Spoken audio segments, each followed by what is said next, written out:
repeated again today. Let's go back a few hours. This was the scene as Mr. Nixon arrived at the White House at 10:30 this morning. Earlier in the day at 9:30, Mr. and Mrs. Nixon attended an interfaith prayer breakfast at the State Department. The first time since Washington's own inauguration that religious services were included in the day's official activities. Before they began the great procession to the Capitol building shortly after 11 o'clock, the Nixons and the Johnsons, with members of Mr. Nixon's family and legislative leaders, went inside the White House for a farewell coffee. This social event emphasized the goodwill and mutual respect felt by these two leaders. Meanwhile, on Capitol Hill, members of the Congress, governors of the 50 states, justices of the Supreme Court, several U.S. astronauts, and other dignitaries were moving out onto the inaugural platform.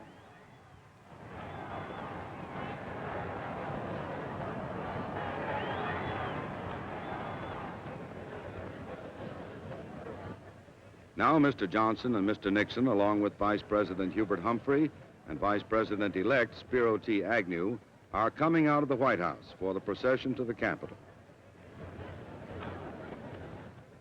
A presidential inauguration is a moment balanced on the fine edge between present and future. For the two men in the limousine making its way up Pennsylvania Avenue, Lyndon B. Johnson, president of the fleeting present, and Richard M. Nixon, president of the future, it is a very personal and intimate moment. However, this private moment is shared by millions. Hundreds of thousands thronged along the avenue, scores of millions of Americans watching on television throughout the nation, and uncounted numbers of viewers around the world receiving telecasts of the inaugural via satellite.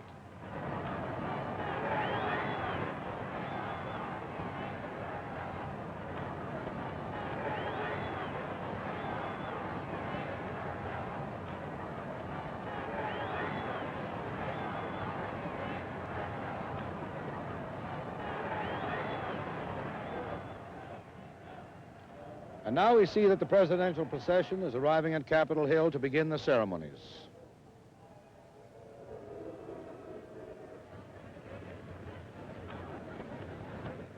Thomas Jefferson in 1801 was the first president inaugurated here in the city of Washington. The Capitol building was still unfinished. Jefferson walked to the ceremony from his rooming house about 2 blocks away.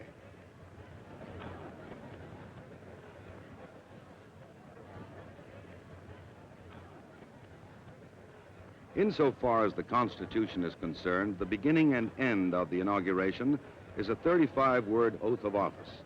A few attempts have been made to keep the entire event simple, but from the beginning, Americans have made it a sort of national celebration.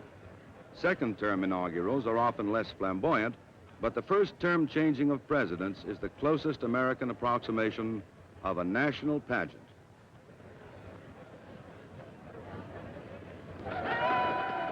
The tradition of holding inaugurals in the open air began with President James Monroe in 1817, when the two houses of Congress got into a dispute over seating arrangements inside the Capitol.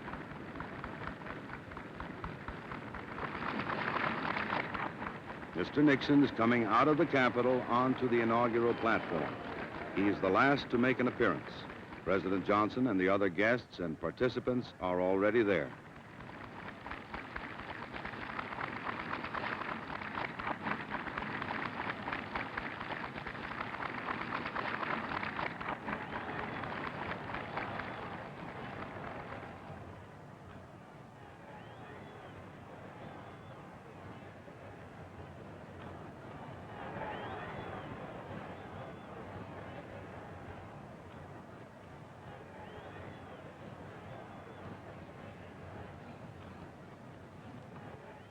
Senator Everett Dirksen of Illinois will administer the oath to the incoming Vice President, Mr. Agnew.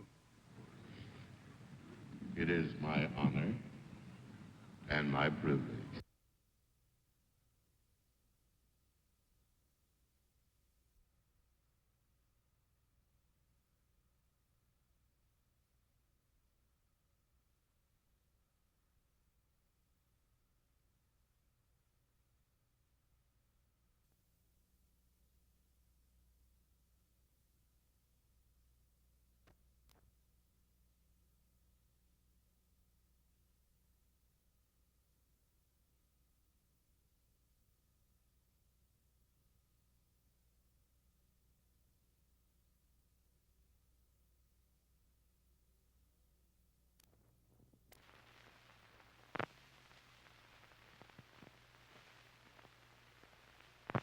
American sons in the field far away,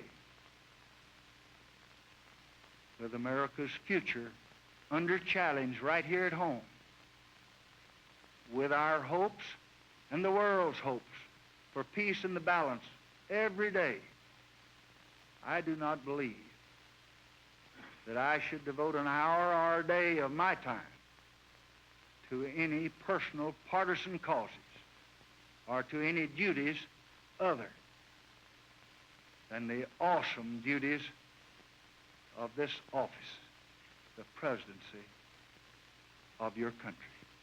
Accordingly, I shall not seek and I will not accept the nomination of my party for another term as your president. But let men everywhere know, however, that a strong and a confident and a vigilant America stands ready tonight to seek an honorable peace and stands ready tonight to defend an honored cause, whatever the price, whatever the burden, whatever the sacrifice that duty may require.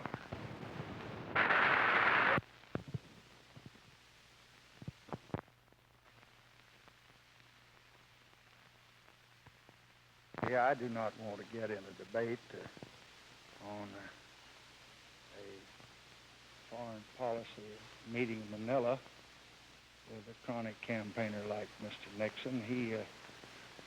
It's his problem to find fault with his country and with his government during a period of October every 2 years. And if you look back over his record, you'll find that true. He never did really recognize and realize what was going on when he had an official position in the government. You remember what President Eisenhower said, that he'd take, if you'd give him a week or so, he'd figure out what he was doing.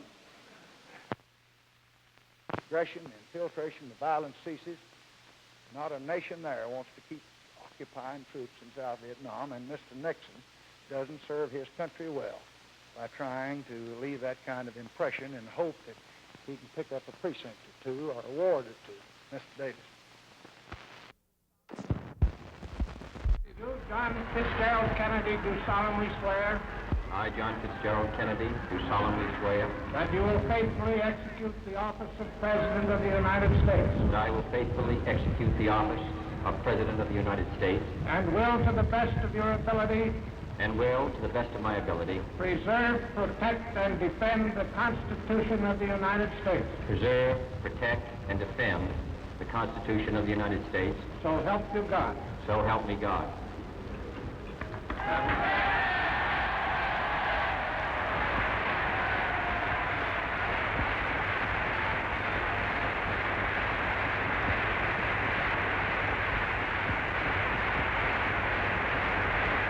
His inaugural address.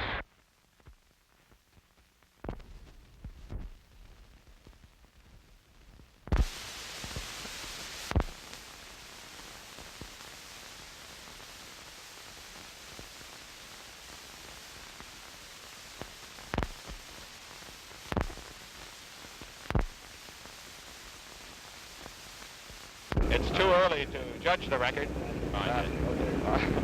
It's too early to judge the record, but up to this time, it has been very disappointing as far as the accomplishments of the Congress are concerned. I would add one other thing, that the rejection of Mr. Straw as the Secretary of Commerce proved beyond a shadow of a doubt that Senator Johnson can get anything he wants out of this Senate. When he cracks the whip, senators jump. And this is a victory for Senator Johnson above perhaps most anybody else in the Senate. But I and myself think that it's a Pyrrhic victory. A Pyrrhic victory, one in which he may have won a battle, but will contribute to his losing the war.